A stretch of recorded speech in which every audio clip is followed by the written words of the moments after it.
Forum Dakwah Perbatasan menerima 2 mualaf dari Aceh Tenggara untuk mendapat binaan di lembaga tersebut. Kedua mualaf diserah terimakan di Aula Markas Dewan Dakwah Aceh, Rumpet Krung Barunajaya.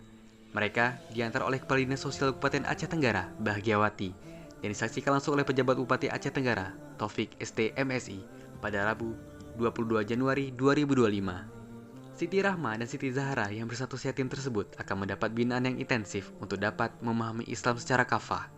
Forum Dakwah Perbatasan telah menyelenggarakan program binaan mualaf sebanyak 18 kali, dipusatkan di Gedung Serbaguna, Dewan Dakwah Islamiyah Indonesia, Provinsi Aceh.